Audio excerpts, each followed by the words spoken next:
Pauline, bonsoir. Tout Bonsoir. d'abord, comment ça va? Ça va très très très très bien. Et il y a une raison à ça. Avec quelle raison? Vous la connaissez. La fête de la musique à Guise. Voilà, la fête de la musique à Guise, on dit, c'est ça? Guise. Guise, c'est ça. Et où le public, là, il est vraiment super chouette, vachement bien. L'endroit est génial, les gens sont adorables et on est très très bien accueillis, donc on ne peut être que ravis et heureux. En plus, avec un magnifique temps. Et en plus, oui, parce que moi, qui viens de Toulouse, j'ai amené ma doudoune. On ne sait jamais, pas seulement parce que c'est le nord, mais aussi parce que le temps est capricieux partout en ce moment.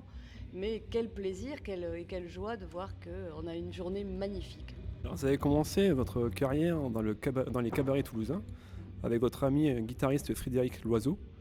Quel souvenir gardez-vous de cette époque? Alors en fait, le point racine, c'est le début, c'est l'époque où il y avait encore tout était à faire, tout était, tout était à faire. Je veux dire que aujourd'hui, je pense pas qu'il y ait. D'abord, bon, j'en sais rien parce que j'y vais pas à Toulouse, mais je suis quasiment certaine que ça n'a rien à voir avec l'époque dans les années 80, quand on chantait dans des clubs toulousains, des cafés-concerts, des caves, où on était un petit milieu, où on se connaissait tous. Bernard Sandoval, guitariste flamenco, Jacques So, je sais plus, les noms m'échappent. On était une bande comme ça qui nous retrouvions tous dans ces clubs. Et on chantait Juliette, que j'ai connue, la chanteuse Juliette, que j'ai connue là. Elle venait chanter, on faisait des bœufs sur scène. Et c'était une époque, le souvenir que j'en ai, c'est un des meilleurs souvenirs de ma vie en fait. Parce que c'était mes premiers pas sur scène dans des cafés où les gens sont là, juste à 2 pas de vous, très attentifs. J'avais un gros succès. Bon, ça aide d'avoir le succès aussi, ça fait que ça fait des bons souvenirs. J'avais vraiment un très très gros succès, les gens vraiment venaient me voir et on passait un bon moment ensemble et c'était un peu le temps du bonheur. Ouais, finalement, c'était le temps du bonheur. Alors, fin des années 80, début des années 90, vous avez sorti votre premier album, Le Monde est fou, qui a été disque d'or. Félicitations. Merci. Alors, sur cet album, il y avait le titre Le Monde est fou et encore Oui, je l'adore. Alors, le public vous a découvert grâce à cet album et à ses titres connus et reconnus. En fait, alors ça a commencé en 89, l'été 89 avec Il fait chaud. Qui a eu la chance, ce titre-là, en fait, bon, la maison de disques m'a dit, voilà, ta chanson, là, que tu nous as envoyée, on pourrait la sortir pour l'été, mais on s'y est pris trop tard, et la sortir au mois de juin pour l'été, c'est tard. Mais on a eu déjà une réussite avec le groupe Raft, il y a qu'à danser, qu'on avait tenté, ils me disent, chez Polydor, de sortir très tard dans la saison, par rapport aux dates de sortie. Et on va quand même le tenter avec ton titre Il fait chaud. Et il se trouve qu'en 1989, on a un été exceptionnellement torride.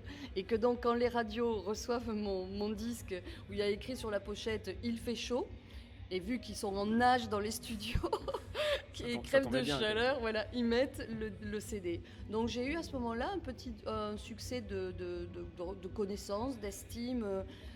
J'ai été étonnée de voir que quand je le chantais dans le Sud, en première partie de Patrick Bruel, que j'ai fait en 1991, les gens connaissaient la chanson. Donc je me suis dit, elle était passée quand même pas mal en radio et les gens l'avaient entendue. Donc ça a été la première accroche. Mais c'est vrai qu'ensuite, dès 90, début 90, sort Oui, je l'adore. Et là, c'est vraiment le gros raz-de-marée où vraiment ça passe en radio. On a été deuxième des passages radio après Zug Machine Maldon sur l'année. Dans tous les passages radio, on était deuxième derrière Maldon, ce qui est quand même pas mal. Voilà. Et les gens, on voyait beaucoup en télé, tout ça, et les gens limite. Je dirais pas que c'était too much, mais c'était beaucoup quand même. Donc il y a eu après Le Monde est fou. Je sais pas si ça vous alliez y venir, mais vous savez ou pas? Non. En fait, il a été flingué en plein vol, ce titre, Le Monde est fou, parce qu'il y a eu la guerre du Golfe et qu'il a été censuré en fait par les radios. Donc il démarrait très fort. On avait un super clip fait par Yann Kounen. Je sais pas si vous voyez Yann Kounen, qui est un réalisateur connu maintenant, qui a fait Doberman, qui a fait Ama, enfin qui a fait des films comme ça, et qui faisait des clips à l'époque. Il a fait un clip génial qu'on peut voir sur le net, le Monde est fou. Et le titre démarre fort. Et là, en fait, boum, la guerre du Golfe. Et le titre est censuré avec plein d'autres titres qui sont censés en fait déprimer les gens dans une période comme ça difficile ou un peu morose. Les gens vont être déprimés s'ils entendent des chansons comme ça qui parlent de guerre, etc. Donc il est censuré. Et peut-être que ce titre aurait eu une vie plus longue, un succès plus important s'il n'y avait pas eu cette censure en fait. Cette guerre aussi. Et cette guerre. Malheureusement, c'est les aléas de la vie. Ouais. Alors, dans votre jeunesse, au lycée, vous avez comment dire, inondé les couleurs de vos vocalises, mais vous avez également suivi des cours de danse classique. Pourquoi avoir embrassé la carrière de chanteuse et non de danseuse classique? Bonne question, j'apprécie. Je vois que on a affaire à quelqu'un qui recherche et puis qui est pertinent.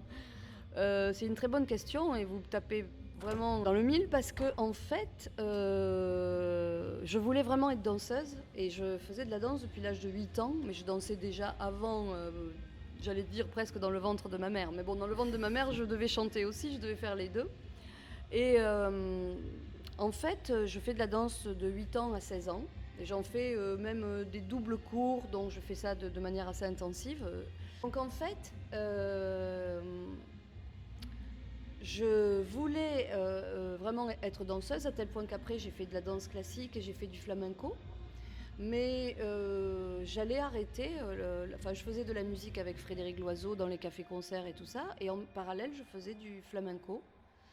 Et je lui ai dit un jour, écoute, j'ai envie d'arrêter la musique, j'ai envie de faire un choix et j'ai toujours adoré la danse, donc je vais me lancer vraiment à faire de la danse flamenca, puisque mon père est andalou, je suis d'origine espagnole et tout ça. Et il se trouve que c'est peu de temps après que j'ai eu cette discussion avec lui que la maison de disques en fait a signé Il fait chaud. Donc c'est le destin qui a fait qu'à un moment où j'ai dit bon, je vais faire ce choix-là, en fait, la vie a fait qu'elle m'a fait faire un autre choix. Voilà. Mais question donc particulièrement bien vue. Merci. Ouais. Alors actuellement, vous participez à la tournée Star 80, qui a rempli dernièrement le Stade de France. Ouais. Comment expliquez-vous l'engouement qu'il y a autour des années 80 ? Je l'explique comme tout le monde par plusieurs choses. La première, c'est qu'il y a beaucoup de gens qui me disent, et ça c'est vraiment que leur goût personnel à eux, mais qui me disent qu'ils ne se retrouvent pas dans la musique depuis des années en fait, qui est produite depuis les boys bands, ils n'aiment pas plus que ça tout ce qui a été fait après les années 80. Bon, ça c'est un peu leur goût. Peut-être même après les années 90, je pense qu'ils aiment aussi des choses des années 90, mais petit à petit ils se détachent, ils aiment de moins en moins ce qui est produit. Certains n'aimaient pas la musique des années 80 et ils y viennent parce que je pense qu'ils y trouvent, d'abord parce que des fois les parents écoutent, donc voilà, c'est ça, ça a fini par les... Dernièrement, il y a une fille qui m'a dit ça, j'aimais pas ça, et à force que ma mère me mette les disques à la maison, j'ai fini par aimer et par venir vous voir en concert et tout ça, et je suis devenue une vraie fan des années 80. Et puis il y a l'amorosité ambiante, quoi. Vraiment ça, je pense que c'est le truc le plus important, c'est que là on entend en ce moment Sacha qui est en train de chanter La Bamba, mais je pense que c'est des chansons qui ramènent les gens à une époque heureuse. Les gens... des fois, c'est pas que la musique en elle-même soit super ultra festive non-stop, elle l'est, ceci dit, entre tout. Mais c'est surtout les années 80, ça les remet dans une période qui est les années 80, qui était une période où tout était possible, où tout nous semblait merveilleux. On pensait que tout allait aller de mieux en mieux. Moi, c'est vrai que dans les années 80, je croyais que tout allait être de mieux en mieux, qu'on n'allait pas régresser. Je voyais que du positif. Tout le monde imaginait, mais qu'est-ce que ça va être après, quoi ? Ça va être... J'espère même que je serai toujours vivant pour voir ça. Alors que, en réalité, finalement, quelle déception, quoi. Et ce qui nous reste, c'est de se tourner vers cette époque où on était plus heureux. Je pense qu'il y a ça aussi. Donc quand les gens viennent voir les spectacles des années 80, ils restent...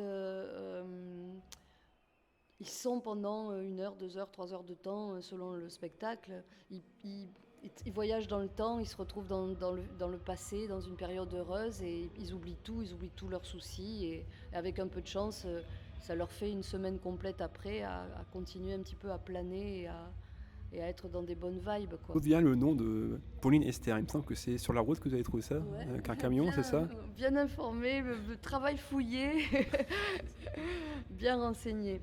En fait, mon vrai prénom, donc c'est Sabrina. Et comme je le disais tout à l'heure sur scène au public de Guise. Et en fait, quand la maison de disques Polydor m'a signé, il y avait Sabrina, je crois, qui était en distribution chez eux. Et puis, bon, il y avait Sabrina avec Boys, Boys, Boys. Et déjà, il m'était arrivé d'aller chanter quelque part et où les gens étaient venus en disant est-ce que c'est Sabrina du Top 50 ? Moi, j'étais pas encore connue à l'époque et les gens venaient pensant que c'était elle. Et là, je me suis dit, là, on a un vrai souci. Donc, je cherchais un pseudonyme. Et en allant signer chez Polydor, là, c'était le deadline. C'était vraiment, il fallait que j'ai un pseudo. J'ai vu un camion où il y avait écrit Polyester, société anonyme, sur la grande benne blanche. Et il y avait écrit Polyester. Et puis mon copain qui conduisait, Frédéric Loiseau, n'arrivait pas à doubler. Et il râlait. Et moi j'étais sur une feuille blanche en train d'essayer de trouver un pseudonyme. Donc je pensais à Lulu Berlu, ou des trucs comme ça. Ou des noms un peu plus Savannah, ou des choses comme ça. Et lui à côté il râlait. Et je lui dis mais qu'est-ce que t'as à râler? Et il me dit mais regarde ce camion, j'arrive pas à le doubler. Je lève la tête, je vois la benne avec écrit Polyester. Et là, ça a fait comme une petite ampoule qui s'allume, ding, dans ma tête. Et j'ai dit, tiens, polyester, Pauline, Esther, Pauline, Esther, Pauline, Esther. Ça sonne comme du polyester, donc peut-être ça se retient. Et c'est un joli prénom, Pauline, que j'aime bien. Je me vois bien m'appeler Pauline jusqu'à la fin de mes jours. Et quand on est arrivé chez Polydor et qu'on leur a proposé, ils ont dit, Okay. c'est bon. Ça marche, ça match. Alors, côté projet, quels sont les prochains projets? La retraite. Non, vous êtes encore jeune. Je rigole, mais bon. Projet, faire on est en train de projeter des choses avec des artistes, toujours parce que l'esprit plateau, comme ça, on aime bien, avec des artistes des années 80, faire des associations de plateaux comme ça, pour continuer à faire rêver les gens et continuer à les faire voyager dans le temps, mais dans le passé, pas dans le futur. Ça, ensuite, je vais me produire au mois d'août, le 10 août à Olioul. Alors, ça s'écrit Olioulès, mais j'imagine que ça se dit Olioul.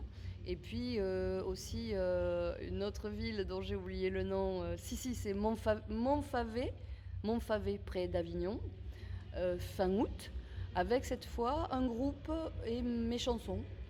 Donc avec batterie, basse, piano, multi-instrumentiste, un vrai groupe à moi. Et mon répertoire en fait, donc mes chansons, des nouvelles chansons.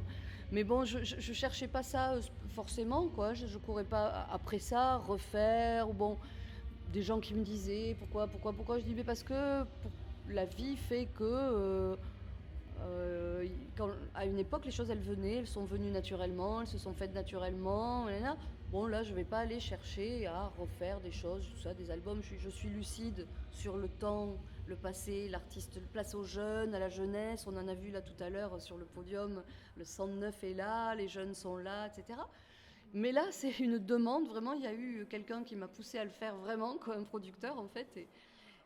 Donc dans ce cas-là, on ne dit pas non. On ne dit pas non à quelqu'un qui vous dit je te produis, je te fais monter sur scène, je veux te voir sur scène, chanter toute seule, je veux. Et en plus, c'est quelqu'un d'adorable que j'adore, extrêmement sympathique. Et je ne peux pas dire non. Et donc j'ai dit oui. Et voilà, ça aussi c'est mon projet, un projet qui me tient à cœur. Voilà. Pauline, merci à vous d'avoir répondu à mes questions. Puis bonne soirée à vous. Merci à vous de les avoir posées si judicieusement. J'ai fait ce que j'ai pu. C'était très bien, merci beaucoup et au plaisir de vous revoir. Pas de souci, avec plaisir. Merci.